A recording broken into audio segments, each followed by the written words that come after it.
And first speaker of this session is Dr. Anil from Mathematics Department.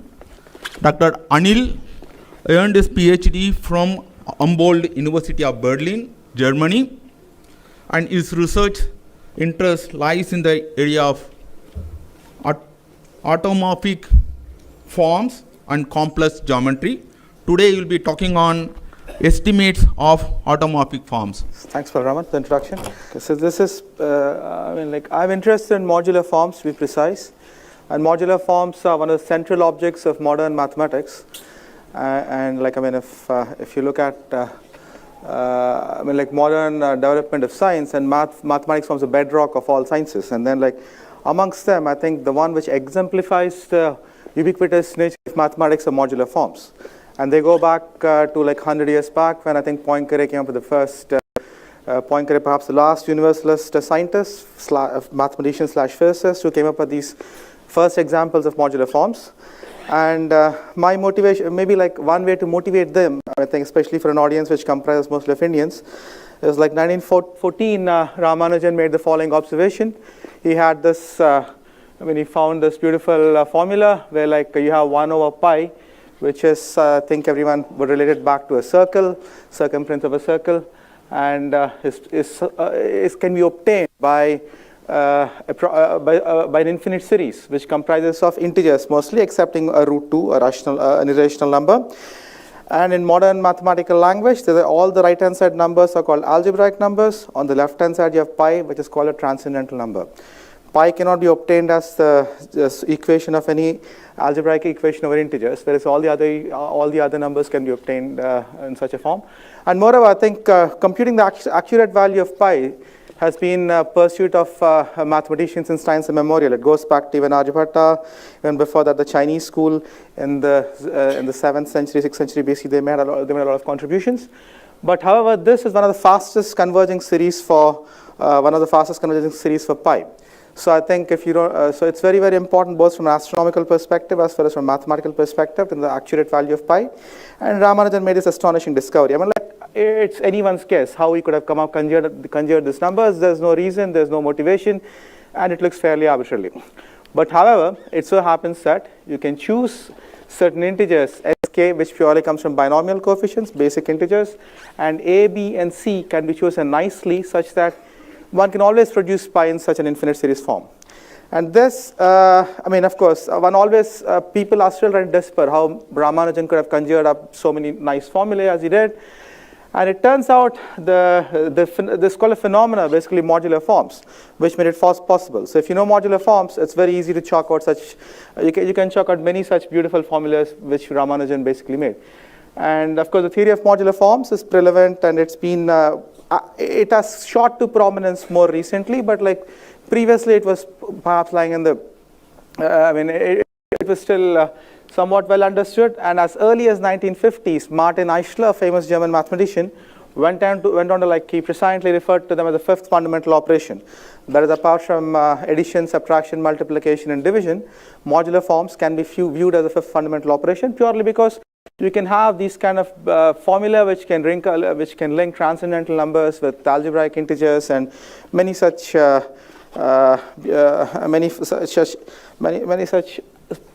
seemingly unrelated things. And the above formulas, you can see, sk can be derived from binomial coefficients. The other integers, they are obtained from modular forms. And you can come up with several such series, and you can form several generating functions, and then these so-called generating functions, as Witten once said, if you're lucky, if they happen to be modular forms, and then you have a proper theory, and all that. So maybe a little bit more the ubiquitous nature. Maybe let me talk in. They are present in almost. They are there in a lot of mathematical theorems. But let me state the most famous one, the Fermat's last theorem. Modular forms form the theorem in 1994. I proved them. And this was a very algebraic proof. It was mostly algebraic perspective, and perhaps algebraic geometric I can extend it to. And then recent work in 2015. In mathematics, 2015 is still very recent. And Vyazovska Marina happens to be one of my colleagues from our grad school. And she got a Fields Medal for this work. I mean, when it talks about spherical packing, that is optimality of spherical packing. That is like you want to have minimize the space not utilized when you're packing a lot of spheres. And this theory goes by the name of sphere packing. And so to prove that sphere packing exists, optimal sphere packing exists in the dimension 8 and 24, the heart of the proof basically lied on modular forms. And this was fairly analytic. And then extending to other directions, and Witten's fundamental work, seminal work, where he kind of unified bosonic and superstring theories via superstring by an expression for bosonic string measure. The fundamental object he played around along with us was so-called discriminant modular form, or now known as Ramanujan modular form. So this Witten's thing basically led to Field's medal for his work. And in subsequent years, in fact, string theorists are really, I think since 90s until 2000s, a lot of string theorists, namely especially Docker and Fong, they came up extending Witten's ideas to genus 2. And one had to refer to higher modular forms, higher dimensional modular forms. The standard reference were like 5 papers in, I think, Physical Reviews or somewhere, huge, each 100 pages long. And that was the only reference for studying modular forms in higher dimensions for a long time. But I think since 2000, late 2000s, I think the theory of Siegel modular forms really picked up, and now I think there's extensive literature. And I'm interested in basically there are estimates of modular forms. These are after all functions. One would like to know how big they get. They're dependent on like several parameters, weight being one of them, crucial ones. I'm interested in how big they get in terms of weight, and how they can be applied in number theory and applications in number theory, and naturally in complex geometry. So this is about the nature of modular forms. So let me say about the famous Ramanujan tau function. One can just look at this infinite series again. I mean, you can think of Q as just a variable. Q, you can write. I mean, you have the left-hand side. I mean, delta Q is infinite product Q into 1 minus Q power n. And the last expression, tau n into Q power n, one basically combines all the coefficients of Q power n, and that becomes that basically becomes tau n. That's called the Ramanujan tau function. So finding tau n was a difficult task, and Ramanujan conjectured. I think he proved a few of them. He observed that they satisfy all these 3 properties. I mean, just it's multiplicative. That they're multiplicative is the first one if the GCD is 1, and like for a prime number, they satisfy a recursive formula. And most important, the last one. The last one happens to be a bound on tau p. So this is a really famous thing. And the first two are somewhat combinatorial in nature. This was proved by Model, an English mathematician, during the life a couple of years after Ramanujan made these observations. And but the third one, it led to an extensive industry of mathematics called algebraic geometry. Algebraic geometry perhaps can be for a lot of people, it's basically the pinnacle of modern mathematical thought.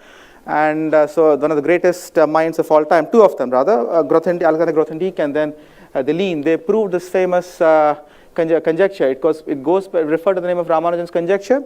Seemingly a combinatorial problem turns out to have very deep repercussions in geometry, and it has since then fascinated a lot of great minds, and that led to the development of this branch called algebraic geometry. And like Deligne proved this in 1974. I mean, Field's medal is just not an afterthought once you prove such a great thing. Deligne, perhaps one of the greatest living mathematicians around. And so this is the history of, and like again, one wonders what has this seemingly a combinatorial object has to do with modular forms. And now let me just define what is a modular form. So you can look at the complex. It's very simple. You look at complex numbers, and you look at the complex numbers where the where like the imaginary part is greater than 0, just a complex upper half plane. And if one looks at e power 2 pi I, you can put z equal to e power 2 pi I z in the previous thing. Then one looks at, so delta, it's a holomorphic function. That's a nice function, so to say, if you're not familiar with the language of complex analysis. And the most important property is basically this. You take any matrix from SL to Z, and elements of SL to Z act on the complex upper half plane H via, they act via so-called Mobius transformations, delta gamma Z. So if you look at delta of gamma Z, it's okay. All right, so delta of gamma Z satisfies this transformation property. And I think for particle physicists, people, they mostly work with, I think they really study the groups of subgroups of GLNR depending on the thing, they study these metric groups, and then one sees this modular forms actually satisfy these transformation properties. So they carry remarkable symmetries along with them. Hence, it's no surprise that they arise in all kinds of quantum field theory, theoretic work, especially in the string measures and all that that come up. And so then, so this is not the discriminant modular form. Now it's called the Ramanujan modular form. It has a modular form of weight k, because the k weight 12, it comes from Cz plus d power 12. This particular, the Cz plus d power 12. Now, so one can define a general modular form for any. One can look at SL to Z or any subgroup of it. If you're, one can just look at SL to Z. One can forget about the n level part. I've just wrote it for completion. So this is basically a nice function from H to C, holomorphic. And then it satisfies the most important part of this transformation property. F of gamma z is basically Cz plus d power k into f times f of z, where gamma is an element of SL to Z basically. So this transformation property is a remarkable property. This is what, and like moreover, if it's zero at infinity, it is called a cusp form. So for all practical purposes, one can think of infinity as a cusp, and then and the set of these things, they form a so-called vector space. I mean, the set of all modular forms of weight k, they form a vector space, and that's an important thing to know. All right, so again, so these are not functions just a priori on just a complex plane. They actually can be defined a function on a more geometric object called the Riemann surface associated to gamma. So this is the way to measure them. How big they get, I mean, it's just not the absolute value, but you'd rather want to look at y into f of z square. This is a natural magnitude you want to measure. And so this is basically a function on the quotient. And then one from theory of dynamical systems and complex geometry, one knows that if your gamma is a co-compact subgroup, that is basically not SL to Z, but SL to Z is basically the infinite nature to associate to that. But if it is not, but there's something called a co-compact subgroup where the quotient is a nice compact subgroup, that is bounded and nice. In that particular case, one knows from complex geometry, it grows, as I said. The growth of it in terms of k is important. A modular form has two parameters, a level and a weight. And weight is the most important aspect. I mostly work on the weight aspect. And the weight aspect is where when the exponent of k is very, very important. So it satisfies O of k, that is called as convexity, that is expected. And the next one, when gamma is non-compact, that is when it's say SL to Z, then k 3 by 2 is the optimal estimate. That is, these are called convexity in the sense this is what one expects, and they've been proved to be true. Compact, complex geometry quickly tells you what it is, so you perhaps need not do a lot of things. But for non-compact, it's a lot of work, because the traditional theorems from complex geometry will not hold true here. Hence, I think the way to go about them is basically using a lot of complex analysis and a little bit of estimates of heat kernel theory and all that. All right, so these are so I'm interested in what is called, so the conjecture basically. So this is a famous conjecture of Blomer and Holovinsky. When for SL to Z, they expect it to be root k, not k, but root k. And you expect it to be, you want the f to be heke. I didn't mention that. Heke is an extra adjective. It means something. It means that they are heke essentially means that they are, they satisfy more algebraic transformation properties. So they're very important. And the famous Sarnak's conjecture. This is what mostly propels my work. It's basically when gamma is co-compact, you expect it to grow like just k power epsilon. That is roughly log k. So this is the famous conjecture. And then this is, if one can prove this conjecture, it basically implies a part of Riemann hypothesis. So this is, of course, it's been unsolved for a long time. And it's been there for, but 20 years is no big time in mathematics. If you know the history of Fermat, which took 326 years, it's just in its infancy. But I think with the techniques available, it's perhaps possible to solve it in the next 20 years. Next, existing estimates, and then there's Abhishek and Blomer and Holovinsky and Harkos, who all proved n minus 2 by 3. I think n minus 1/2 is basically where one would like to get. And n minus 1. In this format, it's n minus 1. And the co-compact is where I'm mostly interested in. So in 2019, with a collaborator of mine, I could, if you remember, the convexity estimate is the exponent of k is 1, but we could reduce it to k 5 by 6. Heke means algebraic. So algebraic means you can actually, the more symmetries, so the thing comes down. So that's where the name subconvexity comes up. So k 5 by 6 has been our estimate. But like 5 years later, I mean maybe 3 years later, Raphael Steiner, Nelson, and Kautin, they proved k 1 by 2, and that itself it's just improvement by a factor of 1 by 3. but that just exponent is decreased by 1 by 3, but that is already in Forum Mathematics, which perhaps one of the best journals in mathematics. It's, so even a small decrease in exponent can lead to great ramifications. Okay, so next, yeah, so the key players, I mean, if someone who's interested in the technicalities of it, one of the main things is SL to Z is generally not so difficult because there's so-called Fourier expansions, which I didn't talk about. And I mean, if one looks at, it's basically the tau n's are the Fourier coefficients. And the Fourier coefficients carry a lot of arithmetic information, and it's not difficult in the setting of SL to Z because they have Fourier expansion. But however, the co-compact, where you do not have all these, this is where you bring in a lot of rich theory of mathematics, goes back to one of the masters of representation theory and arithmetic geometry. You bring in Jacques-Langlands. Firstly, the process starts with finding the right automorphic kernel, and then there's some amplification technique coming from analytic number theory. Then you invoke the famous Jacques-Langlands correspondence. And we adopted 2 and 3, but like for the first one, we went to estimate the heat kernel or the Bergman kernel. And this involved some amount of, that's where complex geometry seeped into this methodology. So this has been our thing to work with. And then as I said, the first one is basically estimate the right automorphic kernel. And we could extend it since then as a level of convexity, extend to various subgroups of SL to R, one of gamma subgroup of SL to R power n. This is the first generalization. And where case, this is all some number theoretic jargon. And then essentially, you should look at a higher dimensional, natural higher dimensional variety is obtained by just looking at products of modular curves, roughly speaking. We expected, so this is again a theorem in 18, so this is what one expects. You can have non-parallel weights, that's the best part about it, and then that was possible because we could use heat kernels of different weights. And the compact power, it's basically k power n, and non-compact, that follows from complex geometry, but the second part is a difficult part, it's k3n by 2.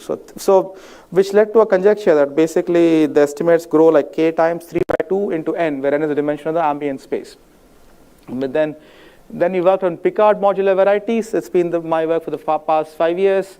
Picard is basically a proper generalization of the hyperbolic space and dimension that is upper half space. You end up with, one ends up with the so-called ball quotients. And again, one can define all these things. One can define this whole space theory of complex Picard modular forms. In this setting, they're called Picard modular forms or Hermitian modular forms. And they happen on ball quotients. And it's endowed with hyperbolic metric. And again, so this is work with me, with my collaborator and a student of mine. And this, we could show this to be, again, in the compact setting, k power n, where n is a dimension of ambient space, not very difficult. But however, the next one is an interesting one. It's basically n plus 1 by 2. It disproved our 3n by 2 conjecture, but we could end up with n plus 1 by 2. And I think this pretty much amplifies the underlying nature of the interplay between geometry and automorphic forms. The geometry of ambient space, in this particular case, it's a rank constant negative curvature -1 manifold, whereas for Hilbert case, it's just the product. It didn't really have a nice geometry in that setting, at least not that I mean, in terms of differential geometry. So I think the n plus half is really strong, and we proved it's optimal. It's a recent work. And then we extended to the most difficult of things, and before I think further for Siegel.